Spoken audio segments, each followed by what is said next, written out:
So this is episode 2 of the ankle sprain road to recovery series that I'm doing. Today is day 10 since the injury, and we've made massive progress, like literally night and day difference since last week. I've been going real hard on the rehab stuff, which I'm going to show you and talk to you about soon. And I've been focusing hard as well on the different lifestyle things that have an influence on recovery too. So let's get straight into it. So I'm going to start off by going over the training plan that I've made for this current period of the rehab process. So one thing that people do way too much with rehabbing different injuries, ankle sprains specifically, is they don't do anything. They think that the best way to recover is just to sit on the sofa for 2 weeks, wait around, and then when it feels more or less okay again, they jump straight back into skating. But there's so much research out there showing you that this is absolute shit. If you want to rehab your ankle really bad, that's what you need to do. The research shows us now that the best thing to do is really trying to move it as much as you possibly can from pretty much the very beginning. So what you'll notice with different injuries obviously is that they're going to be getting better over time, and your function and what you can do with that part of your body is going to get better over time as well. And depending on the current state of your injury, you're going to have to pick the exercises that match that state, and over time gradually just be progressive with it. In the same way that you would train for anything, you know, being progressive and working within what you can currently do and trying to push that little by little over time, it's the same with rehabbing an ankle sprain. So in the beginning, for example, days 1 and 2, all I could really do was like little wriggles of my toes.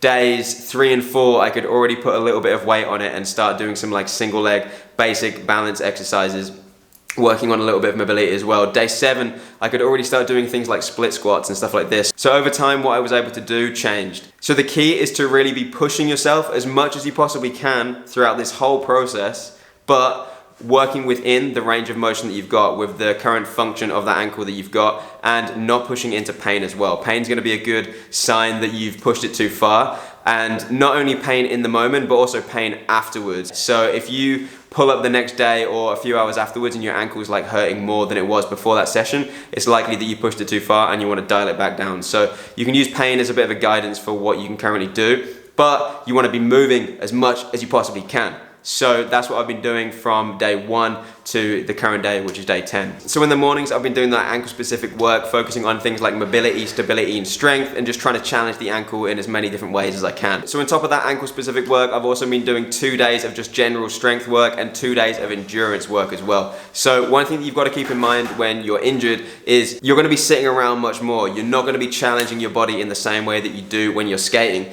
So those physical adaptations that you've developed through skating, things like endurance and strength, are going to gradually decline over time if you don't challenge them. So one thing that's really important as well when you're rehabbing is thinking about how can you maintain those different physical qualities that you've adapted over time. So for the endurance work, I've been doing 2 hit sessions on an assault bike, doing 20 seconds of work followed by 60 seconds of rest, and doing about 8 to 10 cycles of that. And it sounds like it's not a lot, but I promise you it is fucking gnarly, because for that work period, you're going flat out, like as pretty much as max as you can, and you will get to the end of that wanting to puke, literally.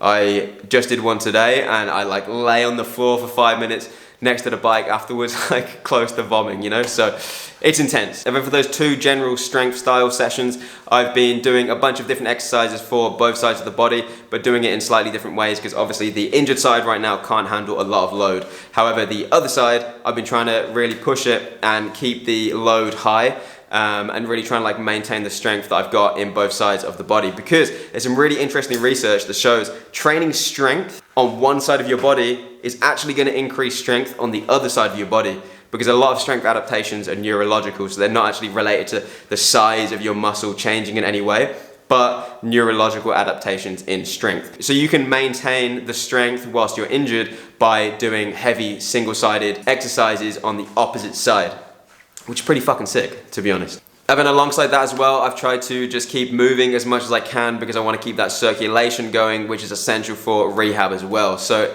when you immobilize and just chill on the sofa, you're not getting that blood flow, you're not getting the drainage of all of the shit and damaged tissue out of that part of the body, whereas the circulation is just a real essential part of recovery. So that's my training plan, and the lifestyle stuff I've been doing has mainly, to be honest, been focused around nutrition. I've tried to just keep eating really clean, trying to eat a lot of just whole foods, minimally processed foods, getting in a shitload of variety, You know, lots of different leafy greens, different legumes, lots of different veggies, and also trying to keep the protein high up there as well, because obviously the damaged tissue needs to come from somewhere. Where am I going to get that protein to repair it? It's going to come from the protein in your diet. So when you are injured, your protein needs are going to go up, so you're going to have to eat more protein. And I've also been trying to avoid a lot of inflammatory foods and increasing the anti-inflammatory foods, because even though we do want that inflammation in that initial period, after those first few days, we want to try and do our best to get rid of it. It's going to sometimes take a few weeks to fully go,